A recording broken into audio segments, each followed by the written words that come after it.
नमस्कार दोस्तों, मैं हूं सोमनाथ दास और स्वागत है आपका हमारे YouTube चैनल मार्केट शाला पर। आज हम रोज की तरह बात करेंगे निफ्टी 50 फ्यूचर्स का मंडे 12 जनवरी 2026 के लिए क्या आउटलुक रखना चाहिए। अगर आप इंट्राडे और पोजिशनल ट्रेडिंग करते हैं तो ये वीडियो आपके लिए बहुत काम का है दोस्तों।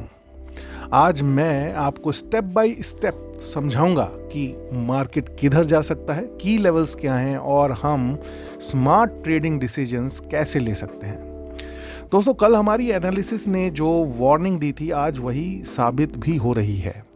मार्केट धीरे धीरे वीकनेस की तरफ मूव कर रहा है। इंट्राडे और पोजिशनल ट्रेडर्स के लिए इसका क्या मतलब है? क्या आप सेल ऑन राइज स्ट्रैटेजी अपनाएंगे या फिर वेट करेंगे? कमेंट में ज़रूर बताइए हमें कि आप अभी क्या सोच रहे हैं अपनी ट्रेडिंग स्ट्रैटेजीज को लेकर के। चलो अब स्टेप बाय स्टेप समझते हैं ताकि मंडे के लिए कोई कंफ्यूजन ना रह जाए और हम पूरी तैयारी के साथ मार्केट का स्वागत करने के लिए एज अ ट्रेडर पहुंचे।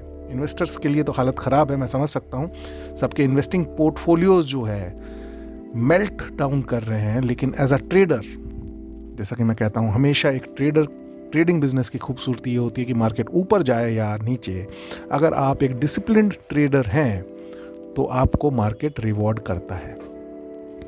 सबसे पहले बात करते हैं कि कल की जो हमने एनालिसिस की थी उसका क्या आउटकम रहा। कल हमने कहा था कि मार्केट फिलहाल बैलेंस फेज में है। इसका मतलब ट्रेंड साफ नहीं था। हमने रिकमेंड किया था कि एग्रेसिव लॉन्ग पोजीशन लेने से बचना है। फोकस करें रिएक्शन बेस्ड ट्रेड्स के ऊपर। आज का मार्केट यही दिखा रहा है। इंडेक्स ने सप्लाई जोन्स को ब्रीच नहीं किया और रिकवरी अटेम्प्ट्स भी कमजोर रहे। अगर आपने कल गाइडेंस फॉलो किया, जो भी आपके साथ हमने कल के वीडियो में जो गाइडेंस शेयर करी थी, अगर आपने उसे फॉलो किया होगा तो आप आज की वीकनेस के लिए पूरी तरीके से तैयार थे। ये बहुत इंपॉर्टेंट है। मार्केट को प्रिडिक्ट करने की कोशिश से बेहतर है कि आप प्राइस बिहेवियर को फॉलो करें। याद रखिए, ट्रेडिंग में रिएक्शन पर फोकस रखना हमेशा जरूरी है। अब टेक्निकल पर्सपेक्टिव की अगर बात करें तो डेली चार्ट अब बियरिश दिखने लगा है, जो कि अभी तक एक बुलिश फेज में दिख रहा था। मार्केट ने lower highs and lower lows continuously 3-4 दिन से बनाए हैं। इसका मतलब है कि शॉर्ट टर्म ट्रेंड में सेलर्स जो है कंट्रोल में आ गए हैं। रीसेंट रैलीज सिर्फ लॉन्ग एग्जिट या फ्रेश शॉर्ट के लिए यूज हो रही हैं। ऐसा बिहेवियर अक्सर करेक्टिव फेज के अर्ली स्टेज में देखा जाता है।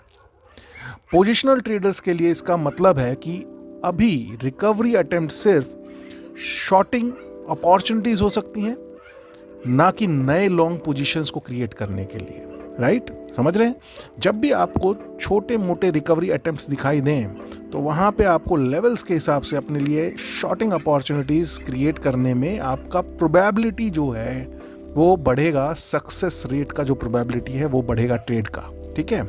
एक छोटी सी टिप है, हमेशा ध्यान रखें कि ट्रेंड स्ट्रक्चर आपके लिए ज्यादा महत्वपूर्ण है, ओपिनियन या गैस वर्क नहीं। तो ओपिनियन और गैस वर्क से बचना है, एजम्पशन से बचना है। ट्रेंड का जो स्ट्रक्चर है उसे जरूर आपको देख करके अपने ट्रेड स्ट्रैटेजी के अंदर इनकॉर्पोरेट करना है। अब बात करते हैं 100 डे का डेमा। डेमा माने daily exponential moving average of 100 days. Spot Nifty का अगर आप डेली चार्ट देखेंगे तो स्पॉट निफ्टी ने इस लेवल के पास एक सपोर्ट दिखाया है। प्राइस ने इस सपोर्ट से रिकवरी की और पैनिक सेलिंग जो है, इस सपोर्ट पे जब सेलिंग आ रही थी तो इस सपोर्ट लेवल पे आकर के हल्का सा जो है रिकवरी आपको आज देखने को मिला है। क्या ये प्रोटेक्ट हो पाएगा? अब ये तो मंडे ही हमें पता चल पाएगा इसके बारे में। मीडियम टर्म पार्टिसिपेंट्स अभी भी एक्टिव हैं। ये ज़रूर इससे कहीं ना कहीं साबित हो रहा है कि अभी भी कहीं ना कहीं थोड़ी जान जो है बायर्स लगा रहे हैं। इसका मतलब है डाउनसाइड मूव्स हमेशा लीनियर नहीं होंगे।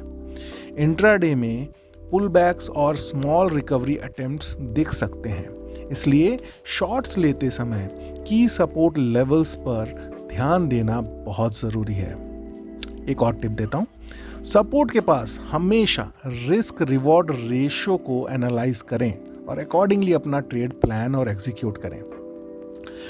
इंट्राडे ट्रेडर्स के लिए अब हम बात कर लेते हैं कि उन्हें क्या करना चाहिए, क्या की लेवल्स उनके लिए होने चाहिए।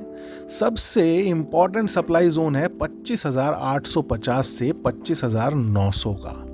अगर प्राइस इस जोन में रिकवरी दिखाए और ऊपर सस्टेन ना हो तो सेल ऑन राइज को कंसीडर करना है, लेकिन एग्रेसिव ब्रेकडाउन चेज करने से बचना है दोस्तों। खासकर अगर इंडेक्स 25,700 के पास स्टेबल हो रहा हो। यहां 100 डे का डेमा यानी कि daily exponential moving average support active है, इसलिए यहां पे आपको एक पॉज लेने की जरूरत है, क्योंकि यहां से जब तक ये अच्छे से ब्रेकडाउन इस लेवल के नीचे नहीं देगा तो रिकवरी के चांसेस हमेशा बने रहेंगे। एक और छोटी सी टिप देते हैं इसी बात पर, हमेशा छोटे स्टॉप लॉस रखें और प्रॉपर रिस्क मैनेजमेंट को अपनाएं, तो आपकी ट्रेडिंग का जो एक रेवेन्यू जनरेशन का एक एवरेज है वो इम्प्रूव होगा। पॉज करके सोचें, मार्केट आपको कब अपॉर्चुनिटी दे रहा है और कब रिस्क बढ़ रहा है। अपने आप को टाइम दें और अकॉर्डिंगली अपना ट्रेड प्लान करके उसे एग्जीक्यूट करें। जल्दबाजी नहीं करनी है। जब भी जल्दबाजी हो, मार्केट में जो उठापटक चल रही है ज़्यादा और दिमाग में कई थॉट्स एक साथ आ रहे हैं, तो अपने आप को एक पॉज दें। पोजिशनल ट्रेडर्स के लिए बात कर लेते हैं। ट्रेंड अभी भी प्रेशर में है, आज ही जो है प्रेशर में आया है। अब इससे पहले तो जो है कल तक मैं बात कर रहा था कि ट्रेंड जो है पॉजिटिव साइड पे था, बट आज जो है वो बेरिश साइड पे कन्वर्ट हुआ है। अब देखना होगा कि इसका कंफर्मेशन हमें मंडे मिलता है कि नहीं। जब तक 26,000 से 26,050 के जोन के ऊपर डेली क्लोज अब नहीं आता है, सस्टेन्ड डेली क्लोज 25,700 के नीचे करेक्टिव बायस होगा और 26,000 से 26,050 के ऊपर फिर जो है ट्रेंड रिवर्सल आप देख पाएंगे, जहां पे कि आप बुलिश ट्रेंड के लिए अपने आप को कंसीडर कर सकते हैं, अपने ट्रेड को कंसीडर कर सकते हैं, या फिर निफ्टी फ्यूचर के लेवल्स को कंसीडर कर सकते हैं कि हाँ, ये बुलिश मोमेंटम या ट्रेंड जो है स्विच अगर होना है बेयरिश से बुलिश साइड पे, तो 26,000 से 26,050 के जोन के ऊपर जो है डेली क्लोज अब निफ्टी फ्यूचर लेवल्स को देना होगा। और जैसा कि मैंने अभी बताया, 25,700 के नीचे एक करेक्टिव बायस और भी ज़्यादा मजबूती प्राप्त करेगा। यानी कि अगर 25,700 से नीचे ये लेवल्स जाते हैं तो मार्केट में और कमज़ोरी का माहौल बनेगा। इसका मतलब है कि लोअर डिमांड जोन की तरफ मार्केट मूव कर सकता है अगर 25,700 का लेवल टूटता है तो। इसलिए लॉन्ग ट्रेड्स सेलेक्टिव और वेल प्रोटेक्टेड तरीके से आपको लेनी है।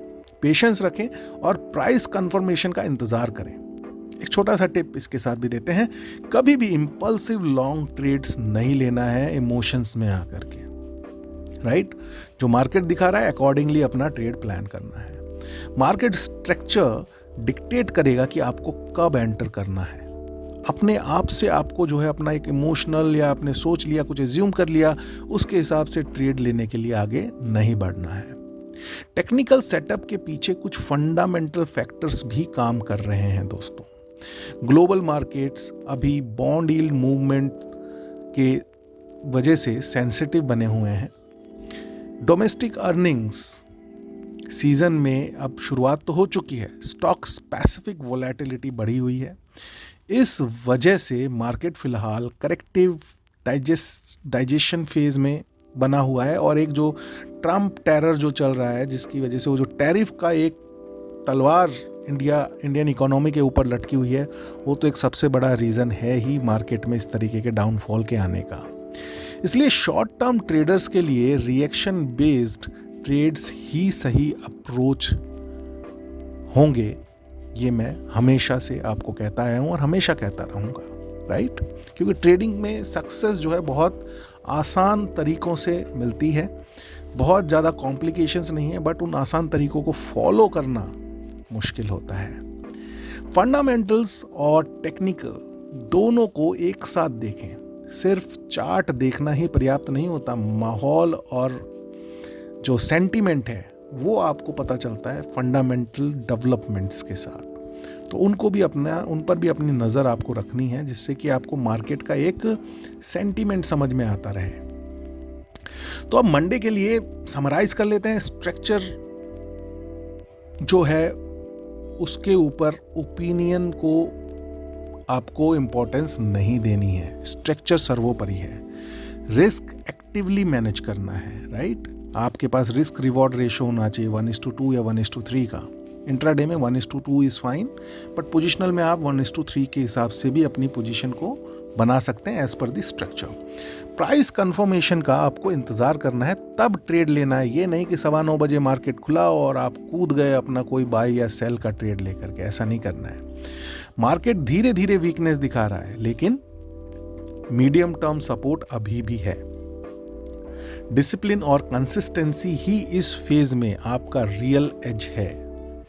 इमोशनल ट्रेडिंग से बचें। मार्केट हमेशा पेशेंस रखने वाले जो ट्रेडर्स हैं उनको रिवॉर्ड करता है। तो दोस्तों, ये एनालिसिस सिर्फ एजुकेशनल पर्पस के लिए है। मार्केट शाला कोई गारंटीड रिटर्न्स देने की बात नहीं करता है। ट्रेडिंग में हमेशा रिस्क मैनेजमेंट का ध्यान आपको रखना है। अगर आपको वीडियो पसंद आया तो लाइक और शेयर करना एकदम नहीं भूलना है। चैनल को सब्सक्राइब जरूर करना है और कमेंट में बताइए कि आप मंडे के लिए कौन सी स्ट्रैटेजी अपनाने वाले हैं। रोजाना रात 8 बजे नई एनालिसिस के साथ हम आते रहेंगे, जुड़े रहिए। शुक्रिया। Do trade, do invest and seek financial freedom with Market Shala. Bye bye.